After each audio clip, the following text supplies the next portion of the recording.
is mindful eating? सो आजकल की lifestyle अगर हम देखें कि खाने के लिए टाइम नहीं है, हम क्या करते हैं, जल्दी जल्दी खाया और फिर निकल लिए। मम्मा को जल्दी से ऐसा बना दो जो हाथ में उठा के लेके चले जाएंगे, खाने पे बिल्कुल भी फोकस नहीं करते और हम खाने को अनुभव भी नहीं कर पाते कि हम क्या खा रहे हैं, कितना खा रहे हैं, कितना ओवर ईट कर रहे हैं, कितना अंडर ईट कर रहे हैं। तो पहला माइंडफुल ईटिंग का एक्ट मेरे लिए मेरे हिसाब से होगा कि हमें बैठ के शांति से आराम से खाना खाना चाहिए, जिससे कि हम फील कर पाए कि हम खा रहे हैं।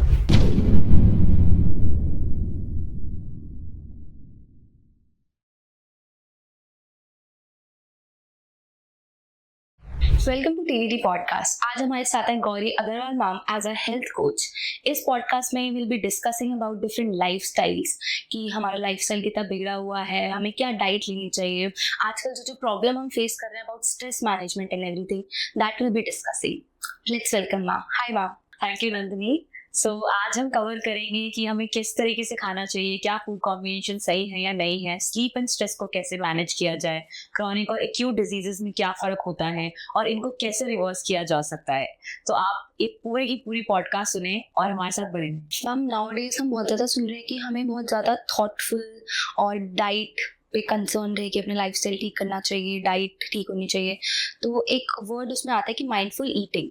तो व्हाट इज माइंडफुल ईटिंग? सो आजकल की लाइफस्टाइल अगर हम देखें कि खाने के लिए टाइम नहीं है, हम क्या करते हैं, जल्दी जल्दी खाया और फिर निकल लिए। मम्मा को जल्दी से ऐसा बना दो जो हाथ में उठा के लेके चले जाएंगे, तो हम खाने पे बिल्कुल भी फोकस नहीं करते और हम खाने को अनुभव भी नहीं कर पाते कि हम क्या खा रहे हैं, कितना खा रहे हैं, कितना ओवर ईट कर रहे हैं, कितना अंडर ईट कर रहे हैं। तो पहला माइंडफुल ईटिंग का एक्ट मेरे हिसाब से होगा कि हमें बैठ के शांति से आराम से खाना खाना चाहिए, जिससे कि हम फील कर पाए कि हम खा रहे हैं। ठीक है, पहली चीज तो ये है जो बहुत जरूरी है हमारे लिए कि हम बैठ के ध्यान से खाएं। हमें गुस्सा आता है, हमें रोना आता है, हम खाने पे निकालते हैं। हमने बहुत सारी मूवीज देखी होंगी जहाँ पे हम देख रहे हैं कि एक्ट्रेस रो रही है या दिखा रही है कि वो दुखी है, तो उसने बहुत सारी ब्राउनीज खा लिए, चॉकलेट्स खा लिए, केक्स खा लिए ना।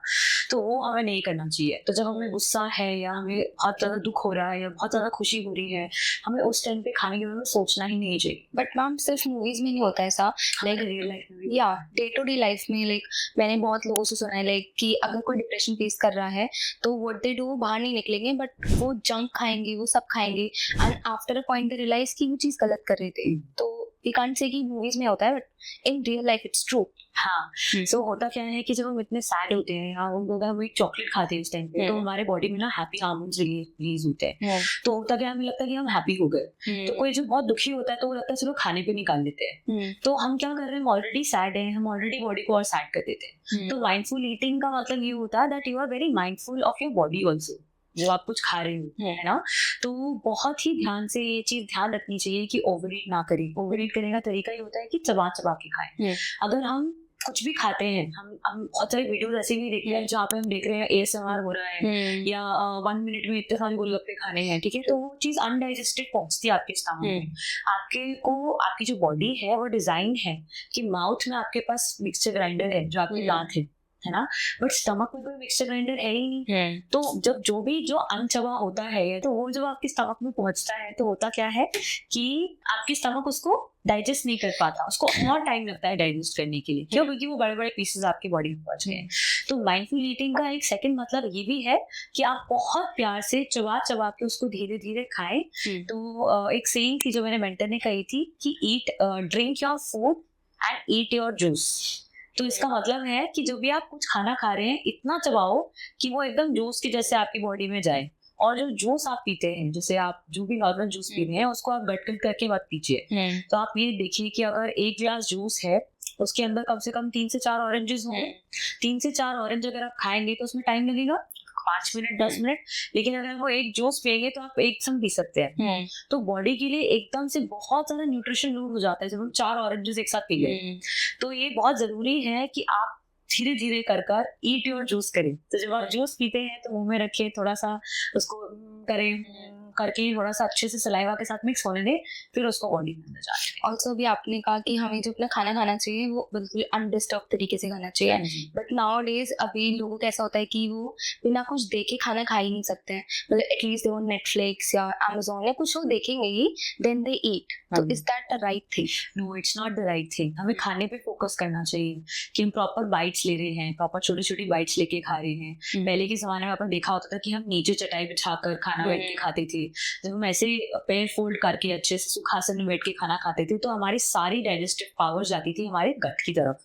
और अभी क्या होता है, हम खड़े हैं, बैठे हैं, लेट के खा रहे हैं, कुछ भी करके खा रहे हैं, सामने टीवी चल रहा है, फोन चल रहा है, तो होता क्या है कि इस तरीके से बहुत सारे बाइट्स हम चली जाते हैं अंदर। हमें लगता है हम क्या खाया क्या नहीं खाया। आजकल के पेरेंट्स स्पेसिफिकली ऐसा करते हैं कि बच्चे के सामने टीवी लगा दिया, उसके मुंह में खाना देते हैं, तो बच्चा भी ओवर ईट कर रहा है नहीं कर रहा है, उसकी भी आदत खत्म हो जाती है।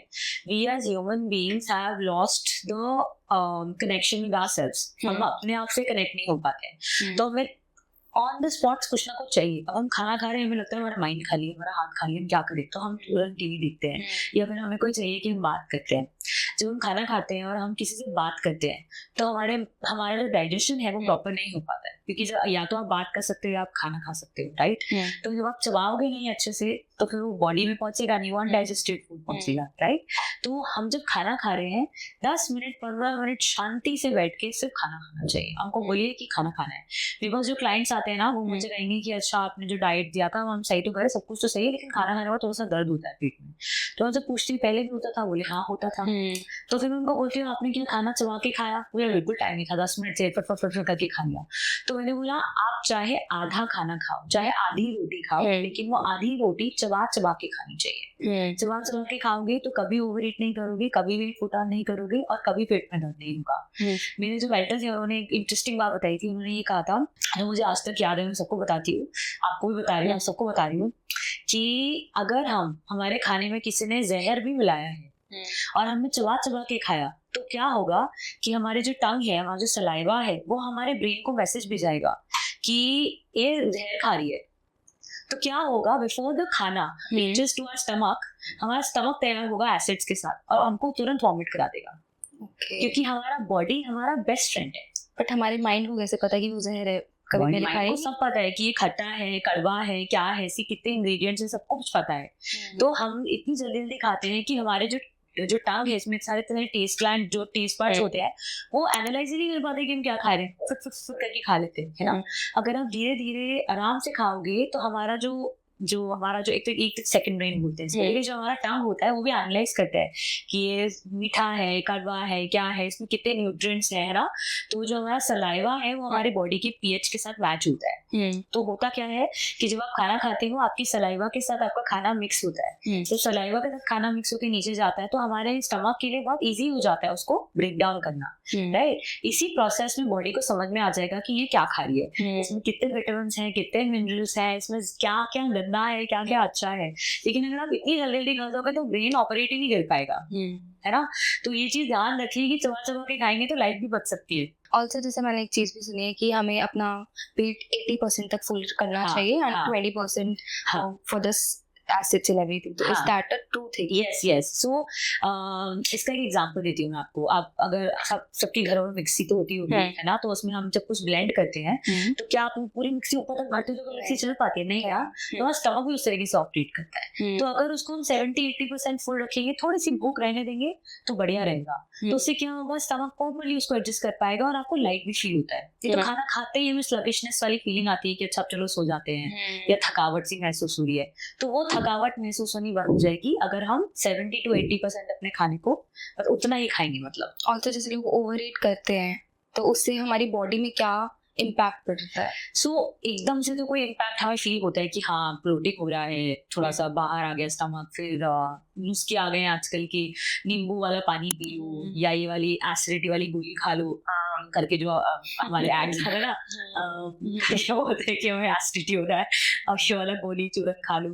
तो तुरंत वाले जो इलाज है उसका कोई फायदा तो नहीं है, ठीक है, लेकिन लॉन्ग टर्म इसके काफी सारे बॉडी में डिफेक्ट्स हो जाते हैं, बिकॉज बॉडी क्या होता है, स्टमक का एसिड क्या होता है ना, एक चीज जैसे अगर हम वी एज ह्यूमन बीइंग होता हम ये समझते होंगे, अगर मैं आपको आज एक बात बोलूं कि अच्छा ऐसे आप मत करो नंदिनी, आप ऐसे मत करो, आप ऐसे मत करो, आप ऐसे मत करो, मैंने आपको 10 बार बोला, मैंने आपको 15 बार बोला, आपने नहीं सुना, तो मैं क्या करूंगी, मैं बोला और कर दूंगी। तो बॉडी आपको बार बार इंडिकेशन देती है कि यार मत खाओ मत खाओ मत खाओ, क्यों, कैसे ब्लोटिंग हो रहा है, पेट दर्द हो रहा है, एसिडिटी फील हो रहा है, किसी किसी को एसिडिटी से हेडेक भी फील होता है, किसी किसी को कॉन्स्टिपेशन फील होता है, बट हम तो नहीं सुनते ना अपनी, तो फिर क्या करती है बॉडी उसको क्रॉनिक डिजीज बना देती है। ओके, तो स्टमक की या तो एसिड जो लेयरिंग होती है वो खराब हो जाएगी, फिर आप फ्यूचर में मे बी 10 साल बाद 15 साल बाद अगर आप कुछ भी खाओगे तो इतना दर्द होगा कि आप कुछ खा ही नहीं पाओगे, फिर भी आप बॉडी की नहीं सुनते, फिर आप क्या करते हो और मेडिकेशन लगाते हो, फिर आपको स्टमक में भी और इश्यू हो जाएगा या गॉल ब्लैडर में कोई इश्यू हो जाएगा, डॉक्टर कहेगा चलो गॉल ब्लैडर कर दो, और बॉडी की सुनते ही नहीं है ना। Also like you use the term chronic diseases, तो आप सब्सक्राइबर्स को बताओगे कि वो होता क्या है? सो एक होता है एक्यूट डिजीज और एक होता है क्रॉनिक डिजीज। जैसे आज मुझे जुकाम आता है या मुझे खांसी आती है, तो जो तुरंत मुझे इफेक्ट दिखता है वो होता है एक्यूट डिजीज, जो छोटे छोटे टाइम के लिए होती है, जो आके चली जाती है।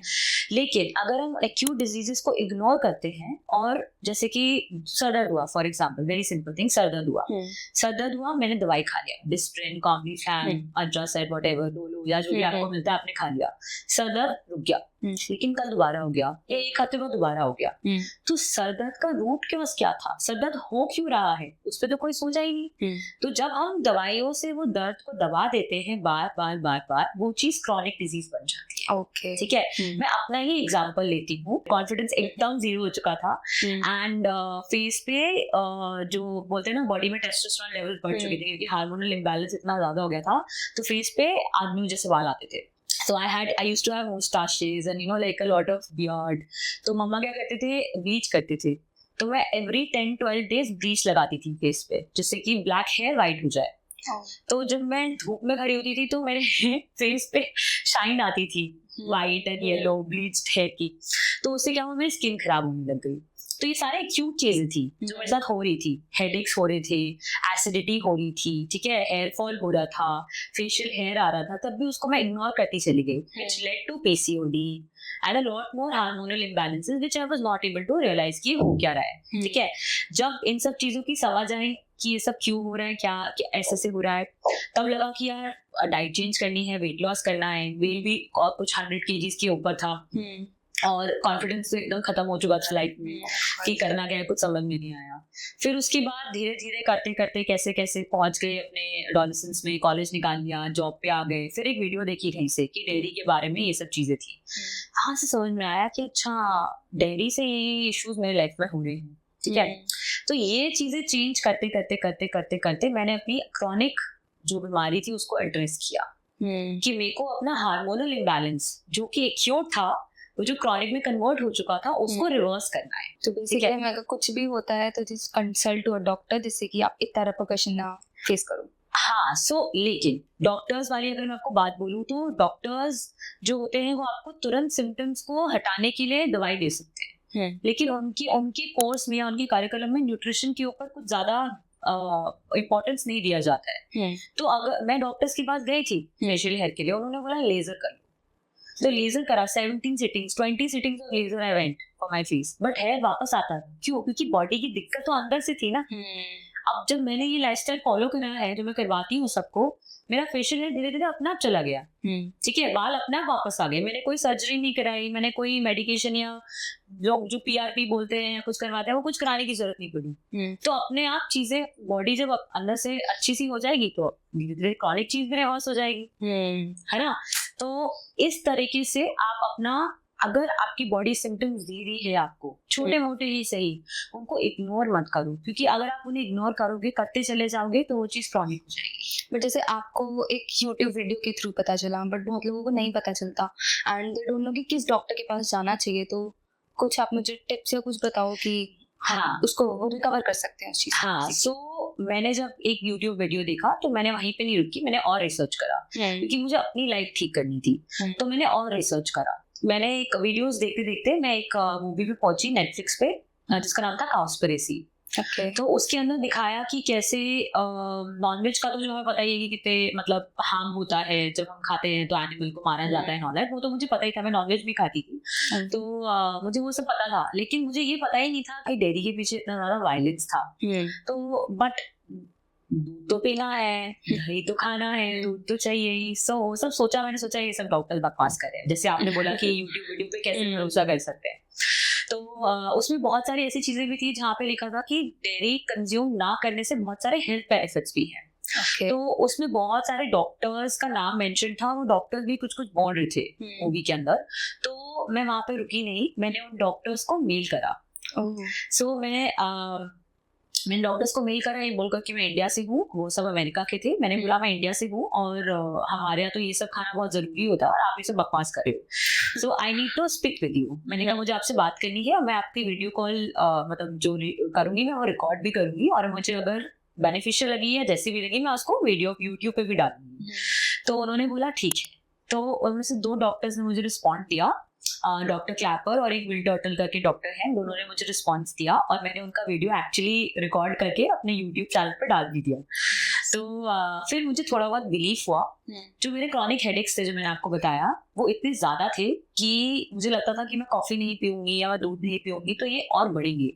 But within a week milk छोड़ने के बाद और कुछ मैंने चेंज नहीं किया, मतलब मैंने ना एक्सरसाइज किया ना कोई और लाइफस्टाइल में चेंज किया, बट सिर्फ मैंने किया तो उसके बाद मेरा हेडेक सडनली 1 वीक में गायब हो गया। तो मुझे लगा अच्छा हो सकता है इसमें कुछ बेनिफिट हो। तो आप जो क्वेश्चन पूछ रहे थे उसका आंसर ये है कि एक वीडियो पे मत रुको। अगर आपको तकलीफ है तो आगे बढ़ो।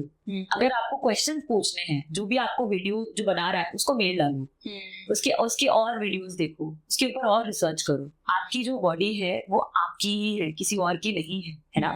तो उसकी रिस्पॉन्सिबिलिटी, उसको ठीक करने की रिस्पॉन्सिबिलिटी ट्रूली सोली आपकी होनी चाहिए।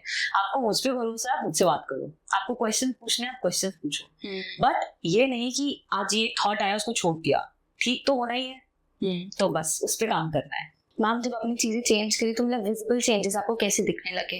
तो हेडेक्स बहुत रेयर होते हैं, बहुत रेयर। जब मुझे पता है कि मैं चीटिंग कर रही हूँ अपने मतलब अपने पूरे उसमें या ज्यादा कुछ मैंने उटपटांग खा लिया, तब कभी कभी होता है कि मुझे पता होता है कि मुझे शायद हेडेक होगा, पर वैसे बिल्कुल भी नहीं होता है। और जो पहले की तरह पेन्स होते थे बॉडी में या जो चीजें होती थी वो नहीं होती है, एंड एनर्जी बहुत ज्यादा अच्छे से रहती है। फेस आप देख ही सकते होंगे कि आपको कोई फेशियल हेयर ऐसा कुछ नहीं दिख रहा है, दिख रहे होंगे तो छोटे मोटे, ठीक है। आप देख सकते हो कि हेयर क्वालिटी इंप्रूव हो गया है। I used to be more than 110 kgs और मेरा वेट ऐसे 60-70 के अराउंड मेरे BMI के हिसाब से उसमें रहता है। एंड ऑफ कोर्स इन सब चीज़ों से कॉन्फिडेंस भी आता है। और सबसे बेस्ट बात जो ये होती है when you heal your gut is that you have a lot of mental clarity। हम आजकल के ज़माने में हमारे साथ क्या होता है, हम इतना ज़्यादा प्रोसेस्ड फूड और ये सब खाते हैं, तो उससे होता क्या है कि हमारा जैसे बोला ना गट भी सेकंड ब्रेन होता है। तो होता क्या है कि हमारी जो सोचने की कैपेसिटी होती है वो भी कम हो जाती है। तो ये जो मेरे मेंटर थे उन्होंने मुझे एक बात समझाई कि जब आप फास्टिंग करोगे, ये एक्चुअली आप बहुत सारे वीडियोस में भी देखोगे कि फास्टिंग कितनी बेनिफिशियल होती है। तो उसमें उन्होंने समझाया कि जब हम फास्टिंग करते हैं तो एक तो पहली चीज होती है कि क्या खाएं वो चीज खत्म हो जाती है। दूसरा क्या होता है, जब मैं फास्टिंग करती हूँ तो एनर्जी जो है सारी की सारी डाइजेशन से दूर हटकर आपके थॉट्स में, आपकी और चीजों में यूज हो पाती है, ठीक है। तो ये करने के बाद ना इतनी ज्यादा मेंटल क्लैरिटी आती है कि अच्छा आप दूर का सोच सकते हो कि अच्छा क्या करना है, कैसे चीजें करनी है, क्या चीजें ऑपरेट करनी है। ये तो पूरे टाइम स्लगिशनेस, फजी थिंकिंग, ये सब में हमारा बॉडी डीप डाउन चला जाता है। मेरे बहुत सारे ऐसे क्लाइंट्स हैं जो मेरे पास आते हैं और मुझे बोलते हैं कि आफ्टर द डाइट उनका चिड़चिड़ापन, उनका स्लगिशनेस, एनर्जी लेवल्स बहुत बढ़ गए हैं, चिड़चिड़ापन कम हो गया है, ठीक है। एक मदर है, she has 3 kids। तो उन्होंने मेरे को आके बोला कि मतलब जैसे 2 वीक्स उनका पूरा हो गया था प्लान, उन्होंने मुझे बोला कि वेट तो इतना नहीं लूज हुआ गौरी, बट मेरे हस्बैंड ने मुझे बोला कि मेरा चिड़चिड़ापन कम हो गया, मैं बच्चों पे कम चिल्ला रही हूँ। सो जो दिक्कतें पहले थी वो अभी भी हैं, बच्चा पढ़ाई नहीं कर रहा, बच्चा बात नहीं सुन रहा, लेकिन क्या हुआ कि जो चिल्लाना था या जो वो सब जो एग्रेशन था वो कम हो गया। क्यों? कि बॉडी के अंदर इतना एग्रेशन था, बॉडी के अंदर इतना एग्रेशन था, वो चीज कम होती चली गई। जब बॉडी अंदर से क्लीन होती चली गई तो वो जो अंदर से एनर्जी या जो एग्रेशन आता है वो कम होता चला गया। तो ये भी हमारा जब हम लाइफस्टाइल फॉलो करते हैं, क्लीन लाइफस्टाइल, तो उससे हेल्प होता है। जैसे अभी अपने फास्टिंग का बात करी तो आजकल इंटरमिटेंट फास्टिंग बहुत ज़्यादा चल रही है और मतलब बहुत मैंने सुना है कि वो गलत भी है और सही भी है, तो I want to know your perception on that. तो फास्टिंग करने में कोई दिक्कत नहीं है। लोगों ने, मैंने ऐसे ऐसे लोग भी सुने हैं जो 7-8 डेज तक वाटर वाली फास्टिंग करते, मैंने कभी नहीं करी है तो मैं ये नहीं बोलूंगी कि अच्छी है बुरी है। बट फास्टिंग करने में क्या होता है कि दो तरीके होते हैं। तो एक तो होता है कि 16 आवर्स या 18 आवर्स या 20 आवर्स की लोग इंटरमिटेंट फास्टिंग बोलते हैं, अच्छी होती है, ठीक है, आपकी बॉडी को रेस्ट मिलता है, प्रॉपर फूड का डाइजेशन होता है। लेकिन लोग गलत क्या करते हैं फास्टिंग को ब्रेक करने की। अब जैसे 20 आवर्स तक कुछ नहीं खाया, जो फर्स्ट मील खाए एकदम बढ़िया खाए, अरे मैंने कुछ खाया ही नहीं, चलो बहुत बढ़िया मील खा लेते हैं, वो गलत करते हैं। तो उससे क्या होता है लॉन्ग टर्म में पहले दिन या दूसरे दिन शायद कुछ नहीं होगा, और अगर उनको एसिडिटी या हेडेक का कोई इशू नहीं है तो फिर शायद फर्स्ट या सेकंड डे में कुछ नहीं होगा। लेकिन अगर रेगुलरली वो इस तरीके से फास्टिंग करते आएंगे कि 20 आवर्स से कुछ नहीं खाया, सडनली बहुत बड़ी सी मील खा ली हैवी सी, तो होता क्या है कि वो चीज लॉन्ग टर्म में आपको हार्म करती है। तो इसलिए थोड़ी बहुत जो फास्टिंग हम करते हैं, जो लोग बोलते हैं कि हार्मफुल है, वो इसलिए हार्मफुल हो जाती है। दो तरीके की फास्टिंग होती है। एक होती है कि अगर आप रात को आपने 8 बजे लास्ट मील लिया, फिर आपने अगले दिन सुबह 10 बजे या 12 बजे आपने एक मील ली, ठीक है, तो आप इस तरीके की फास्टिंग कर सकते हैं। दूसरी तरीके की फास्टिंग होती है कि जैसे मान लीजिए मैंने रात को 8 बजे खाया, फिर मैं अगले दिन शाम को 5 या 6 बजे खाऊं, तो उससे क्या होता है मेरी ऑटोमेटिकली एक तरीके से 24 आवर्स की फास्टिंग हो जाती है।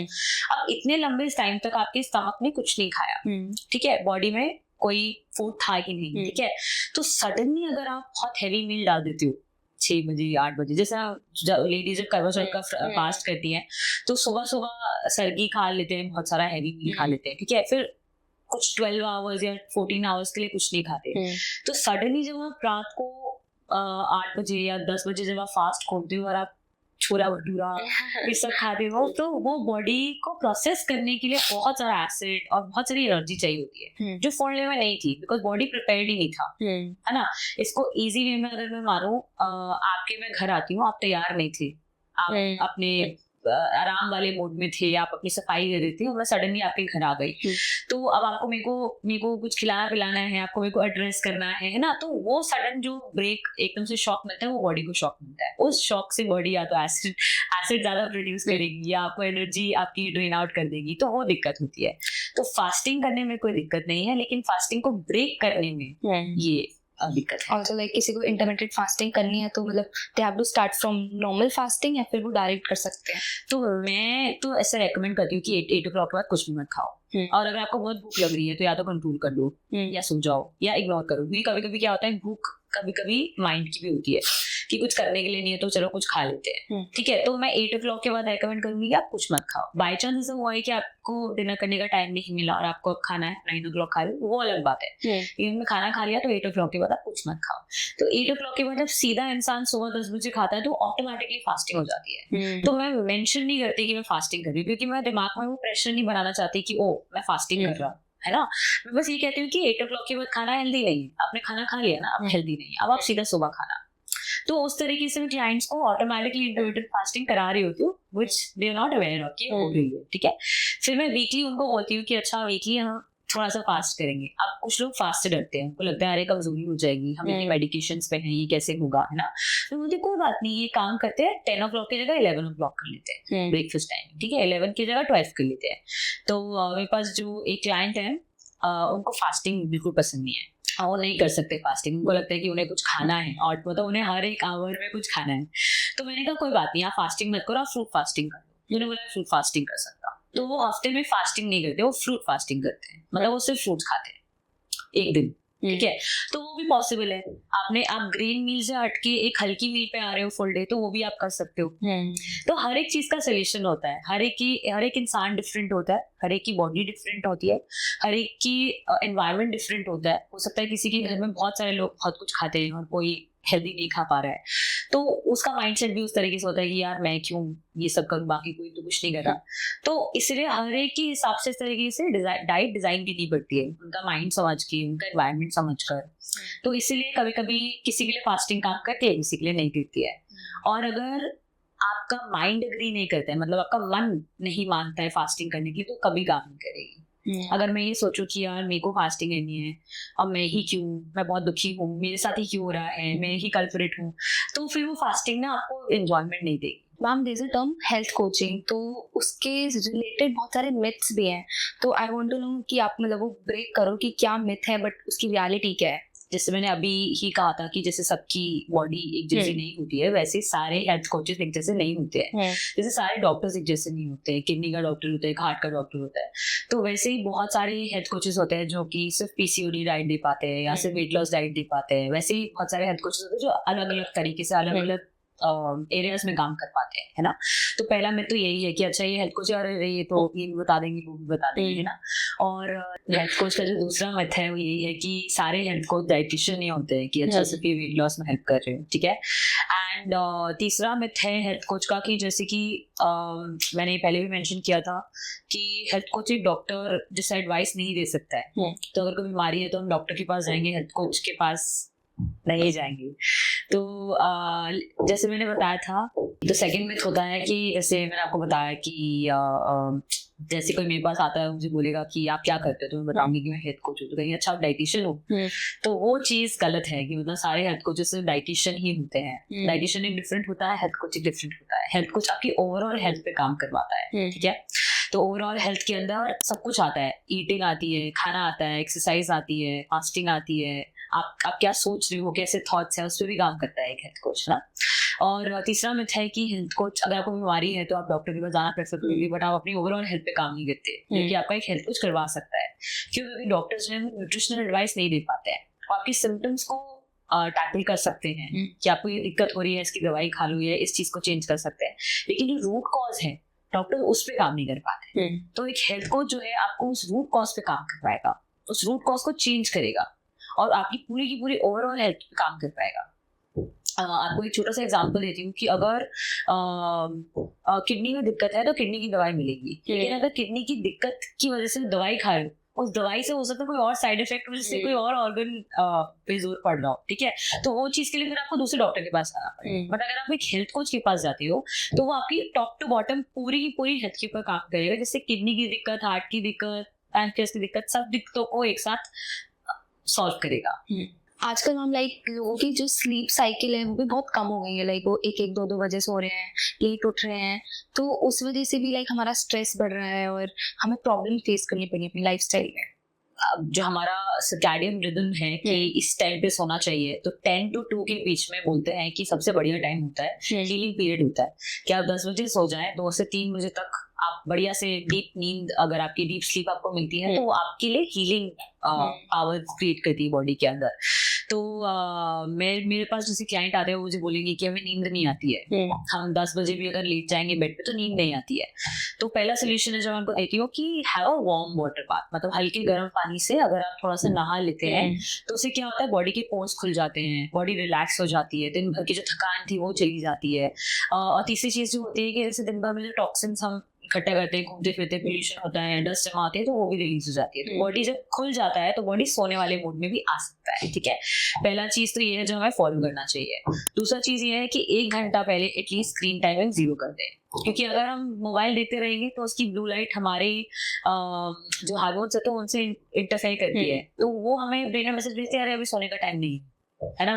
तो अगर हम बुक पढ़ ले या हम जर्नलिंग कर ले तो वो चीजें हमारे लिए बहुत बेनिफिशियल होंगी सोने के लिए। और जर्नलिंग करने से ना बहुत मतलब जैसे क्या क्या एक्टिविटीज है जो हमें नेक्स्ट डे करनी है, या क्या क्या एक्टिविटीज जो आज हो गई उसको भी अगर हम राइट डाउन कर लेते हैं तो जो हमारा स्ट्रेस होता है कि अगर हम बिजनेस चला रहे हैं या हम ऑफिस कर रहे हैं या हम रेगुलर अगर एक होम मेकर भी हैं तो हमारी क्या क्या एक्टिविटीज थी जो हमें करनी थी या नहीं करनी थी, अगर हम उनको भी नोट डाउन कर लेते हैं तो बहुत सारा स्ट्रेस हमारा वही कम हो जाता है। तो कभी कभी नींद इसलिए नहीं आती है बिकॉज हम स्ट्रेस्ड होते हैं किसी चीज को लेकर। अगर आपको कोई और स्ट्रेस नहीं है, अगर आप कोई ऐसे कोई जॉट डाउन करने के लिए पॉइंट्स ही नहीं है कि कल आज क्या करना है, तो कुछ भी आप पढ़ सकते हैं या कुछ भी आप एक पोएम लिख सकते हैं या कोई कहानी लिख सकते हैं या जो भी लिखना चाहते हैं, बेसिकली जो भी अंदर चल रहा है उसको बाहर निकाल सकते हैं। तो ये आपका स्लीप में और स्ट्रेस में दोनों चीज में बहुत हेल्प करता है। और मेरे एक क्लाइंट है जो क्या करते हैं, उनको 12-1 बजे तक बिल्कुल भी नींद नहीं आती है, मतलब बिल्कुल लिटरली नींद नहीं आती है। वो 3-3, 4-4 बजे तक उनको स्लीप फिटिंग रहता है कि नहीं सो ही नहीं सकते हम, ठीक है। तो मैंने उनको बोला कि ठीक है आपको दिन भर में एक एक्टिविटी करनी है, 10 minutes ऑफ डूइंग नथिंग, मतलब 10 मिनट तक के लिए मोबाइल, टीवी, किताब कुछ भी नहीं देखना है, कमरे में कोई नहीं होना चाहिए। तो उससे क्या हुआ कि जब 10 मिनट के लिए उनको अपने आप को फेस करना पड़ा, वो उनके लिए बहुत हॉरिफाइंग था कि मैं अपने आप से क्या बात करूं, मतलब मैं 10 मिनट के लिए क्या करूं। तो उन्होंने, मतलब मैं बहुत थैंकफुल हूँ कि उन्होंने मेरी बात मानी और 10 मिनट के लिए उन्होंने कुछ नहीं किया। जब उन्होंने 10 मिनट के लिए कुछ करने को नहीं मिला, मतलब कोई स्क्रीन टाइम नहीं मिला, कुछ नहीं करने को मिला, तो उससे क्या हुआ, उन्होंने खुद से खुद की कॉन्वर्जेशन करनी शुरू करी अपने आप से कि मैं कैसी हूँ, मैं क्या हूँ, है ना। तो जब अपने आप से कनेक्शन बनाते हो तो वही आपका स्ट्रेस थोड़ा बहुत कम होना चला जाता है।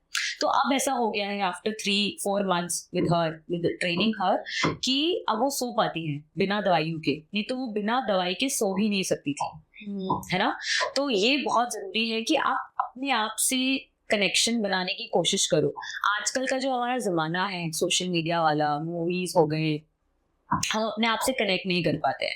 हम 5 मिनट नहीं बैठ पाते, हमें लगता है अरे मोबाइल उठाते हैं, चलो कुछ देख लेते हैं। ऐसा नहीं है कि मैं ऐसा बोलूँ, मैं ऐसा नहीं कर पाती हूँ, मेरे साथ भी कभी होता है कि मुझे लगता है कि चलो मोबाइल देख लेते हैं और रील्स देख लेते हैं, कुछ करने के लिए नहीं है।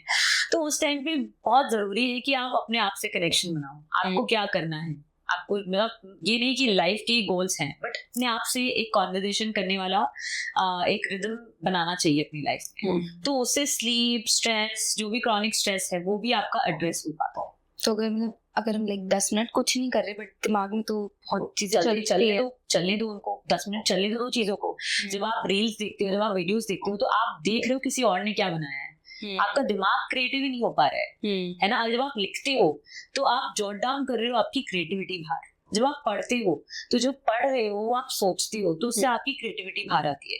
पर जब आप सिर्फ वीडियोस देखते रहते हो, माइंडलेसली स्क्रॉलिंग करते रहते हो, तो उससे आपका दिमाग और थक होता चला जाता है, ठीक है।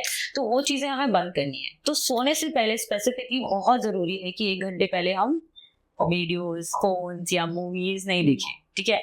और 10 बजे 11 बजे तक मैक्सिमम सोने की कोशिश करें। और अच्छी नींद के लिए जरूरी है कि एटलीस्ट 2 से 3 घंटे पहले खाना खाया हो। तो 2 से 3 घंटे पहले आपने खाना खाया होगा तो नींद आराम से अच्छे से आएगी।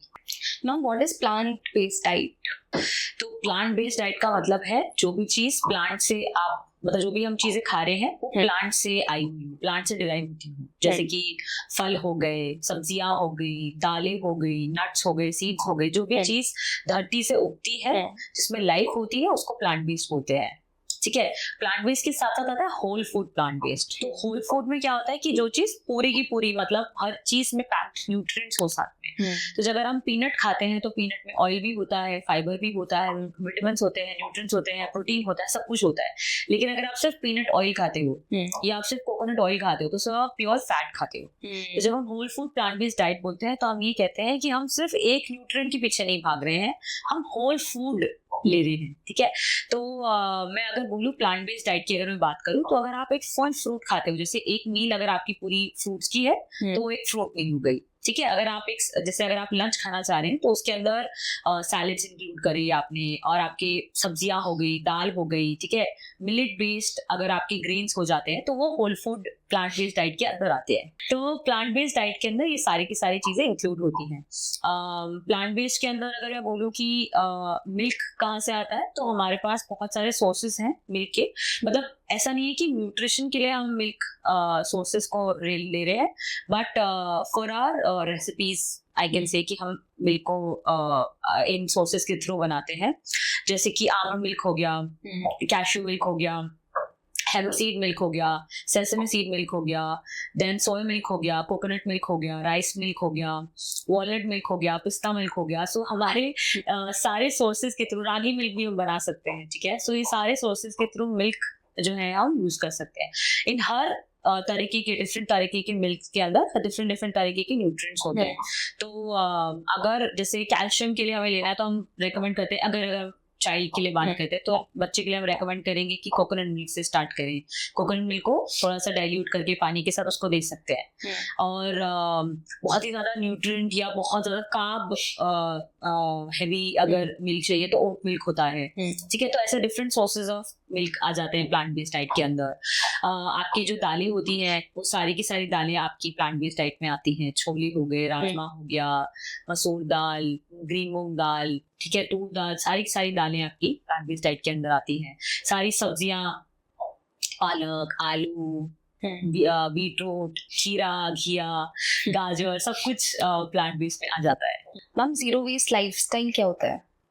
जीरो वेस्ट लाइफस्टाइल ऐसा होता है कि अगर जितना कम से कम हम अपना वेस्ट फेंके, मतलब जैसे हमने कुछ भी चीज इस्तेमाल करी और कोई भी चीज इस्तेमाल करने के बाद डस्टबिन में नहीं गई, तो उसको हम बोलते हैं जीरो वेस्ट लाइफस्टाइल, जो कि पूरी की पूरी पॉसिबल कभी भी नहीं हो सकती है। तो हम ये कहते हैं जीरो वेस्ट लाइफस्टाइल से कि हम जितना ज्यादा अपना वेस्ट कम कर सके उतना वेस्ट हमें अपना कम करना चाहिए। जितना भी ज्यादा अगर जैसे पैकेज मटेरियल है उनको अगर हम यूज करना कम कर दें अपनी लाइफ में, ठीक है। संतरे का छिलका, संतरा खाया, संतरे का छिलके का क्या करना है, तो संतरे के छिलके को सुखाकर उसको नारियल के साथ अगर पीस देते हैं तो बढ़िया सा बॉडी स्क्रब बन जाता है। तो जैसे केले का छिलका होता है, केले का छिलका बहुत बढ़िया ऑइंटमेंट होता है। अगर मच्छर काटते हैं तो केले का छिलका रब कर लिया, ठीक है। डार्क सर्कल्स हैं तो केले का छिलका रब कर लिया, वो बहुत हाई होता है पोटेशियम द बनाना पी, तो उसको हम यूज कर सकते हैं। वेस्ट साइड, वेस्ट में यूएस जैसी कंट्रीज में केले के छिलकों को तवे पे विद वेरी लिटिल ऑयल के साथ अगर हम मेपल सिरप और ऑयल का फ्राई करते हैं तो बढ़िया कैंडीज बनाते हैं। तो इस तरीके से बहुत सारे आजकल ब्लॉगर्स भी हैं जो जीरो वेस्ट रेसिपीज भी क्रिएट करते हैं और तरीके भी आ गए हैं, ठीक है। अब बात करते हैं चीजों की, जैसे कि जीरो वेस्ट कैसे हम अपनी लाइफ में इम्प्लाई कर सकते हैं एक्सेप्ट फूड। तो कम से कम पैकेज्ड मटेरियल अगर हम खरीदें तो हमारा जीरो वेस्ट लाइफस्टाइल वहाँ यूज हो सकता है। छोटी छोटी चीजें जैसे कि बैम्बू टूथब्रश हो गया, ठीक है। तो टूथब्रश को यूज करा 3 महीने बाद और उसके ब्रिसल्स निकाल के हमने रिसाइकलिंग के लिए सेंड कर दिए और जो टूथब्रश था उसको हमने मिट्टी में गाड़ दिया, तो वहीं का वहीं कंपोस्ट हो जाएगा, है ना। तो इस तरीके से अगर हम छोटी छोटी अपनी लाइफ में चीजें चेंज कर लेंगे तो हम जीरो वेस्ट लाइफस्टाइल को अपनाना कोशिश कर सकते हैं। पूरी तो पूरी हम कभी भी नहीं यूज कर पाएंगे बट कोशिश कर सकते हैं। मैम कोई आप हमारी ऑडियंस को टिप्स देना चाहेंगे फॉर द हेल्दी लाइफस्टाइल? हाँ, सो मैं ये कहना चाहूंगी कि आप जो फूड कॉम्बिनेशंस में जो गलती करते हैं वो ना करें आपसे। तो जैसे कि जब हम खाना खाते हैं तो पहले जैसे मैंने बता दिया ऑलरेडी कि चबा चबा के खाना है, लेकिन जैसे अभी आम का सीजन आ रहा है तो हम खाना खाने के बाद हम सोचते हैं अरे मीठा खाने का मन है तो हम आम खा लेते हैं, तो वो हम वहाँ पे हम गलती कर जाते हैं। क्योंकि जब खाने के साथ कुक्ड खाने के साथ अगर हम रॉ खाना मिलाते हैं तो हमारी बॉडी में एसिडिटी क्रिएट करता है, ठीक है। तो फ्रूट्स को हम बोलते हैं वो प्री डाइजेस्टेड होते हैं। प्री डाइजेस्टेड मतलब वो पहले से ही डाइजेस्ट होने वाले एंजाइम्स लेके बैठे हैं। तो अगर आप आज यहाँ पे सामने मेरे सामने अगर आप फ्रूट काटते हैं तो थोड़ी देर में आप देखते हैं कि वो काला होने लगता है, सड़ने लगता है ना। तो अगर आपने एक हेवी मील खाई, आपने रोटी चावल दाल सब्जी खाया, तो उसको पचने में भी कुछ 6 से 7 घंटे लगते हैं स्टमक के अंदर। अब उसके ऊपर से आप एंड में अगर फ्रूट्स खाते हो, आम खाते हो, तो जब तक उसकी बारी आएगी ना डाइजेशन के लिए तब तक वो सड़ जाएगा स्टमक में, इसीलिए हमें एसिडिटी या ब्लोटिंग होनी शुरू हो जाती है, ठीक है। तो अपना फूड कॉम्बिनेशंस में जैसे रॉ फूड और कुक्ड फूड को साथ में ना मिलाएं। बट हम सैलेड भी तो खाते हैं, खाने सैलेड को हम पहले खाते हैं खाने से पहले। तो सैलेड को जब हम पहले खाते हैं तो उससे क्या होता है कि हम हमारे जो इंटेस्टाइन्स हैं उसमें एक जेल जैसा टेक्सचर फॉर्म हो जाता है। जब उसके बाद आप दाल खाते हो, प्रोटीन खाते हो, कार्ब्स खाते हो या शुगर भी खाते हो, तो होता क्या है कि फिर वो इंसुलिन स्पाइक करने से रुकता है, ठीक है। तो पहले मैं ये नहीं कह रही हूँ कि सैलेड पहले खाएं तो फ्रूट पहले खा लें, ठीक है। फ्रूट को हमेशा अलग खाएं, फ्रूट को हमेशा खाली पेट खाएं और फ्रूट्स और मील के बीच में एटलीस्ट 2 से 3 घंटे का गैप होना चाहिए, ठीक है। इस तरीके से अगर आप खाना खाते हो, मतलब ये कॉम्बिनेशन अगर आप फॉलो करते हो, आप देखोगे कि आपकी एसिडिटी है वो कम हो रही है, ठीक है। आम खाइए, बढ़िया से आम खाइए, आम खाने से वेट नहीं पुट ऑन होगा। लेकिन अगर आप आम को चीनी और दूध के साथ मिक्स करके मिल्क शेक बना के पिएंगे बहुत सारे दिन में तो डेफिनेटली वेट पुट ऑन होगा, ठीक है। तो एक ये फूड कॉम्बिनेशन है जो मैं सजेस्ट करूंगी व्यूअर्स को कि प्लीज इसको फॉलो करें। And one more thing which I would really like to suggest them is that हमारा जो जठर अग्नि होती है, डाइजेस्टिव पावर होती है, वो हमारी 1 से 2 बजे में सबसे ज्यादा हाई होती है। तो जो पहले बोला जाता था कि दिन में नाश्ते के टाइम पे राजा के जैसे खाना खाओ, वो एकदम गलत है, ठीक है। हम सो के उठे हैं, हमारी बॉडी अभी भी उस मोड में है जहाँ वो फूड डाइजेस्ट कर रही है, ठीक है।